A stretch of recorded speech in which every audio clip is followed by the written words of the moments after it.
hindi ko po nakapag-like at mag-share at mag-share dito. Tao tayo guys. Naging safe po ang mga tahanan. Huli na tayo guys. Hindi ka mukha ngayon, makikita ko sa Facebook, malaman na sa social media, gumagamit ko na bawal na gamot, nagkakalusok, ang lakas ng ginagawa nila. Hindi mo ba? Yung panahon natin ito, kaya ba nang gawin yan? Hindi mo ba? Wala.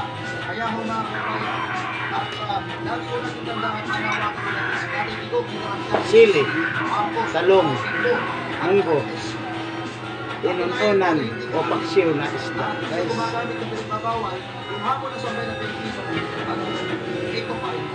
Tama ba yun? Kaya ako mga kabayan, alamat kayo no, ay magsakong ang mura na ng mga Pilipino dahil pinakita ko sa lahat ng media, sa media, na kaya palang ipagkarulo ng isang walang prinsipyo at walang isang sariling Marcos, ang kapwa ng Pilipino, paano pa tayo mga Pilipino sa Pilipinas na hindi na kaya ipagkarulo. Yung iba dyan, China kayo ng China sa amin. Sabi nyo, pro-China kayo. Hindi nyo nakikita kung paano ho tinangkanilo ang dating presidente ho ng Republika ng Pilipinas sa Maynyaga, si Bongbong Marcos. Nakuha ko rin yun. Kaya ako mga kabayan, again, as of now mga kabayan, mag-ingat kayo, huwag mo kayo magpadala sa mga diba? Tama, ICC meron sumantes na lang. So, ito na ho, ang umpisa nakita na ho mga kabayan, pipigilan mo yung mga vlogger, pipigilan mo yan para hindi mo may pangalan, mapakita sa buong mundo na meron na ho ang Mindanao, meron ang Pampanga, na kung saan lumalabas na ang taong bayan, nagpapakita ng suporta na pipili na po ang demonyo. Ano ho, ay salamat sa pagkulay ha, yung mga nasi ko lang siya, napipili na ho si Baby. Pati ho ngayon vlogger, gusto ipatahimikin. Palitawin fake news tayo. Nakita nyo?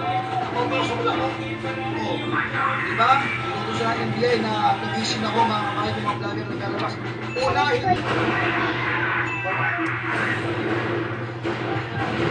Magandang araw sa inyo lahat. Ako po si Manang Malaki. Ito na nga, pag-usapan na po natin mga issues sa lipunan. Ako, antindi ko nitong pag-usapan natin ngayon nga. Kasi, alam nyo, mga kababayan, marami nagsasabi na pwede na daw bang ma-impeach si Pangulong Marcos. Alam mo, sa totoo lang, mukhang mag-imposible ay pwede. Diba? Sabi nga, pwede pero hindi. Totoo, bakit yan? Papaliwanag ko natin kasi meron po sa mga siyang hakbang na ginawa na yung tinatawag natin public trust ay wala na ho. Diba? Hindi natin alam kasi tandaan nyo, posible na yung kanyang pinsan na Speaker of the House may magtangkari niyang impeach yung sarili niyang pinsan. Pag na-impeach siya si Sara Duterte, impeach niya yung sarili niyang pinsan para na siya na namumulo. Diba bakit? Ganun kasakit yung ano man yun. Totoo, ganun o kaano yun lead, higa nga. Alam mo, ang taong yung kahit meron ka na, ay talagang gusto mo pang kamkamin. Diba? O, ganun ang ngayon pa nga lang meron tayong presidente, siya na ang lumalakad, pagkasama ng mga general, siya na yung bida-bida, siya na yung may sariling plano sa ayuda. Hindi naman niya, trabaho yan. Feeling presidente na alam mo naman talaga pag ganyan mga feeling presidente, galawan, medyo mataas na yan. Mataas na yan, alam mo na ibig sabihin ng mataas na yan. Medyo meron na yan, meron ng lahat yan.